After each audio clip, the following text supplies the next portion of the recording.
এক রাজামশাই একদিন রাতে স্বপ্ন দেখেন যে তার মুখের দাঁত একটি একটি করে পড়ে যাচ্ছে।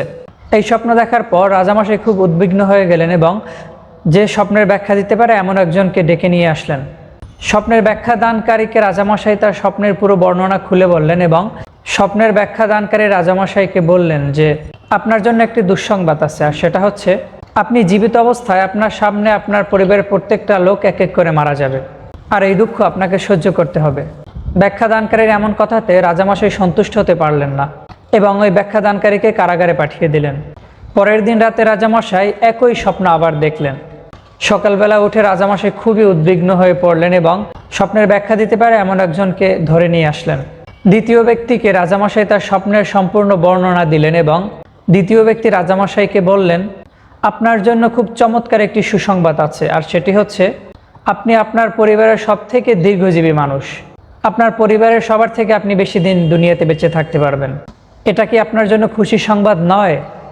দ্বিতীয় ব্যক্তির এমন উত্তর শুনে রাজামশাই খুব খুশি হয়ে গেলেন এবং তাকে ভরপেট খাওয়ালেন এবং সাথে তাকে অনেক সোনাদানা পুরস্কার হিসেবে দিলেন।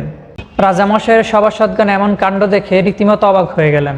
তারা দ্বিতীয় ব্যাখ্যা দানকারীকে ধরে এনে জিজ্ঞেস করলেন যে গতকালকে যে ব্যাখ্যা দিয়েছে এবং আজকে তুমি যা ব্যাখ্যা দিয়েছো, দুইটার অর্থ একই, কিন্তু রাজামশাই তাকে কারাগারে পাঠালেন এবং তোমাকে পুরস্কৃত কেন করলেন? তখন দ্বিতীয় ব্যাখ্যা দানকারী বললেন, গতকালকে যে ব্যাখ্যা দিয়েছে তার ব্যাখ্যাও সঠিক ছিল। আমি গতকালকের ঘটনাটা শুনেছি এবং এর পরিণতিও দেখেছি, এজন্য আমি একই ব্যাখ্যা একটু ঘুরিয়ে দিলাম। কারণ বিজ্ঞ লোকেরা বলে sometimes wrong language is the killer of right ওয়ার্ডস।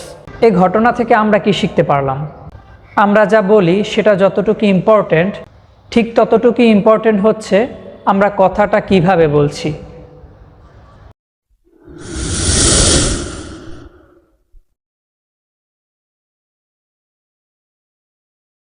গাছ লাগান, পরিবেশ বাঁচান।